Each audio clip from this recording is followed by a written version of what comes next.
Hello everyone, we are new to YouTube and I thought I would do an introduction here to our animals.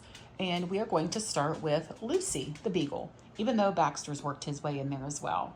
But we're going to start with the four dogs first, and we are starting with Lucy because she is the oldest. Lucy will be 13 this year. I've had Lucy since she's been about 7 to 8 weeks old. I got her when I was with an ex and he wanted a Beagle, and we seen Beagle puppies on Craigslist. So that is where we got her. Lucy has been a really good dog. Beagles are stubborn, and I always used to read where Beagles are super hard to housebreak. So I was a little apprehensive there, but Lucy was the absolute easiest dog I have ever had to housebreak. She was probably as big as her head is now, scratching at the door to go outside. So she was a great dog to housebreak. Lucy, look at the camera.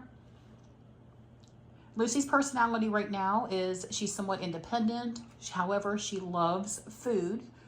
Most dogs choose their person. However, Lucy doesn't really have a person. It's whoever will give her food at that time. And right now she has her sweater on. It is negative, I believe, 8 degrees outside right now. So that's why she has her sweater on. But anyway, this is an introduction to Lucy, the Beagle. This is Duke. He is our 4.5-year-old Labrador Retriever. He will be 5 this June. We have had him since he has been 8 weeks old. He is actually one of the smartest dogs I've ever had. He required a lot of work as a puppy, but it all paid off. We took him to a lot of training classes, professional training classes, and that paid off as well. He can be trusted off leash.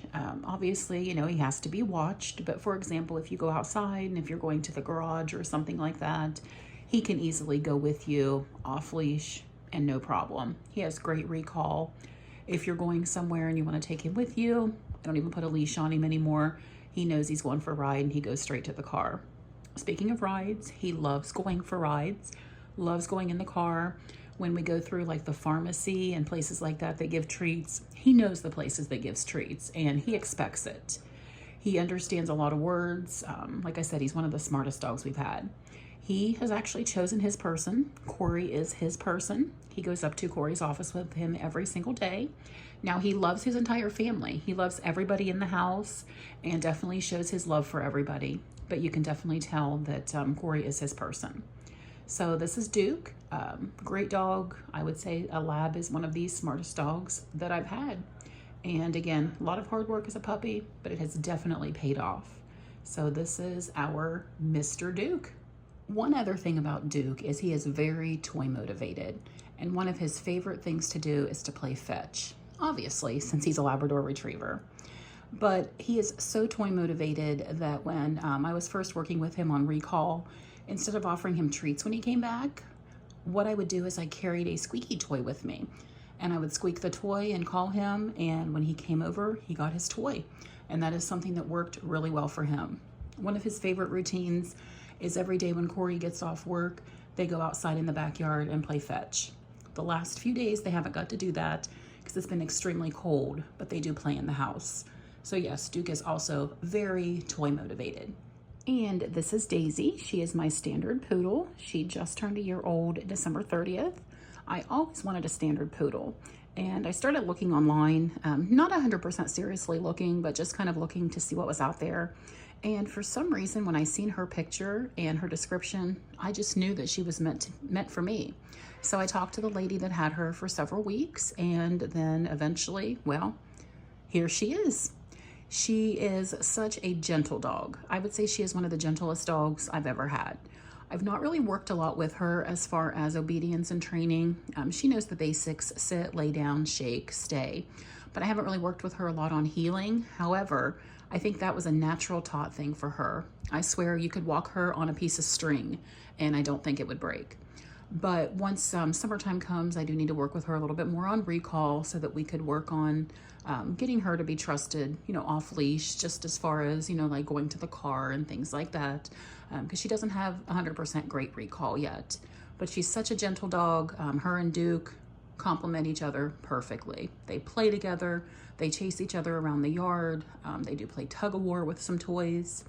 Now, I wanted her to be my dog, and she is. She loves everyone just like Duke does. However, I think that I'm her person. She comes to work with me in my office every day, hangs out in there with me. Now, she's happy when the day's over, but she will hang out in there with me. I taught her not to bark when she's in my office. If she started to bark, I would tell her no, and then when she stopped, I'd give her a piece of food. So now what she does is if she hears the other dogs barking, instead of barking, she'll come over and want a piece of food from me. So she learned quick, and yes, I still do give it to her. But overall, she's been a really good dog. She was about 5.5 months old when I got her. So all the hard work was done as far as housebreaking. She was completely housebroken. She had a few accidents the first couple days, but other than that, she is perfectly housebroken. So this is Miss Daisy. And yes, she is wearing her sweater today as well due to how cold it has been outside. And as you can see, she is definitely well overdue for a grooming. But our temperatures have been in the negatives the last few days, and it's going to be in the low double digits. So I'm holding off as long as I can for getting her a haircut due to the cold temperatures. This is Milo, and he is 10 years old. He came from the pound when he was just a little puppy. He was about 8 weeks old, and he was labeled as a Dachshund Pug mix. Not quite sure what to think about that. I can kind of see the Dachshund in him because he is short-bodied and short-legged, and long-bodied. Milo is a quiet dog for the most part. He does like attention though. He is most happy if he's sitting on someone's lap, or if you are just sitting like in a chair at the kitchen table. It's really weird, but he likes to sit on people's feet. So it's not unusual for someone to sit down at the table or just to sit down anywhere and him to sit on your foot. He is Chloe's dog. He sleeps with her in the evening or at night, and then he does hang out with Corey during the day in his home office while Chloe is at work. And Milo, unfortunately, does have seizures. There's never really been a cause that they have found. He's on gabapentin, for seizures and anxiety. He does have some anxiety as well. He loves to ride in the car, but once he gets in the car, he gets very anxious, and sometimes he will work himself into a seizure. But overall, Milo has been a good little dog. He's kind of camera shy. He doesn't really like to have his picture taken, and it is kind of hard to get him on video. But overall, Milo's a good little boy, and he is actually sitting at the gate right now. Corey and Chloe went to the store, and he's actually hanging out by the gate waiting for them to get home. But this is little Milo. And out of the cats, this is Baxter. I got Baxter when he was probably about 5 to 6 months old. When I got him, he was an indoor-outdoor cat. So it has been a challenge to keep him inside 100% of the time. He is, I believe, about 11 years old now, and occasionally he still will sneak out. We do our best to keep him in the house, but sometimes if you've ever had a cat that has been an indoor-outdoor cat and have tried to transition them to completely being inside, it's not easy. If you're bringing something in the house and you're not quite as quick as you should be getting in and they want out, they'll make their way out. So every once in a while he does sneak out, but he does come back.